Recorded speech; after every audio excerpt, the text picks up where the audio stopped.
नमस्कार दोस्तों। अगर भगवान ही शैतान बन जाए तो इंसान क्या ही कर सकता है। कहते हैं डॉक्टर भगवान का रूप होता है, पर अगर यही डॉक्टर शैतान बन जाए तो क्या ही करे इंसान।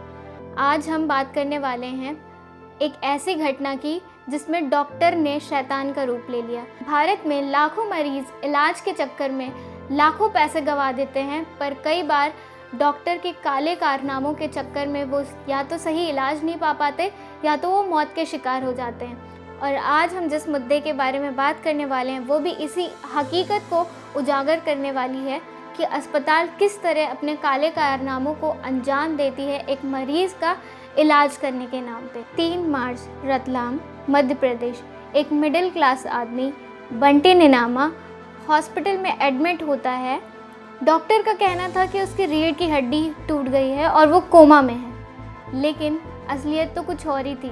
बंटी की पत्नी लक्ष्मी किसी तरीके से 1 लाख रुपए का इंतज़ाम करती है और वो अस्पताल पहुंचती है। और जब वो अस्पताल पहुंचती है तो उसके पैरों तले ज़मीन खिसक जाती है। डॉक्टर बार बार अलग अलग टेस्ट के नाम पर पैसे मांग रहे थे।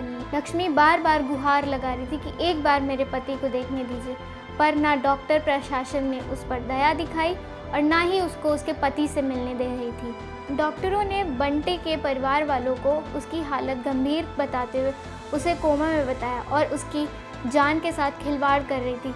चौंका देने वाली बात तो तब सामने आई जब बंटी खुद हॉस्पिटल से बाहर आ जाता है और वो चीख चीख के सबसे बोल रहा था कि मैं ठीक हूँ, मुझे जानबूझकर हॉस्पिटल वालों ने बांध कर रखा है, वो कोमा में नहीं है।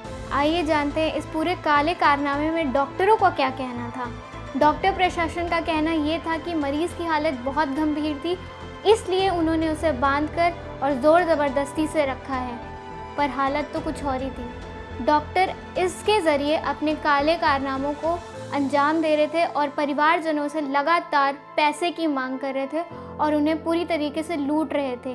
डॉक्टर अपने आप को इस तरह से भी डिफेंड कर रहे थे इस केस में कि उन मरीज़ की हालत काफ़ी सीरियस थी, इसलिए उन्हें बांध कर रखा गया। सवाल ये उठता है कि अगर मरीज़ की हालत इतनी ही गंभीर थी तो उसे बांध कर क्यों रखा गया था। आइए जानते हैं इस पूरे मेडिकल माफिया का खेल कैसे चलता है। ये कई बार मरीज़ों को अलग अलग टेस्ट के नाम पर लूटते हैं, महंगे महंगे टेस्ट बताकर।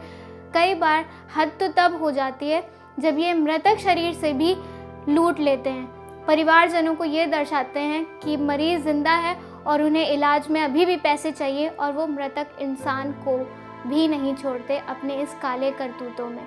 कई बार डॉक्टर्स इतने बुरे बन जाते हैं, इतनी शैतानी हरकतें करने लगते हैं कि वो शरीर के अंगों को भी बेचने लगते हैं। जिन्हें हम भगवान का दर्जा देने लगते हैं वही शैतान बन जाते हैं।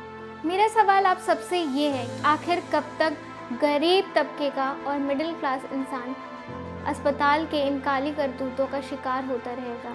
आखिर कब तक डॉक्टर इलाज के नाम पर किसी की जान के साथ खेल सकते हैं। आज बंटी निनामा तो बच गया है, लेकिन हर कोई खुशनसीब नहीं होता। हम अस्पताल से इलाज की उम्मीद रखते हैं, लूट की नहीं।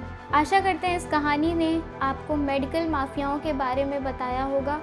ये सिर्फ बंटी निनामा की कहानी नहीं है, ये हर उस आम आदमी की कहानी है जो उम्मीद लेकर अस्पताल तो जाता है लेकिन लूट और बेबसी का शिकार हो जाता है। सवाल इस बात का नहीं है कि अगला शिकार कौन होगा, सवाल इस बात का है कि आखिर हम कब तक चुप रहें। अब वक्त आ गया है कि हम सवाल पूछें, आवाज़ उठाएं और इस खेल को खत्म करें, क्योंकि इलाज हर इंसान का हक है, ये कोई सौदा नहीं है। Thank you for watching. आशा करती हूँ आपने इस वीडियो से बहुत कुछ सीखा होगा, और अगर ये वीडियो आपको अच्छी लगी हो तो इसको लाइक, शेयर एंड सब्सक्राइब करना मत भूलिएगा।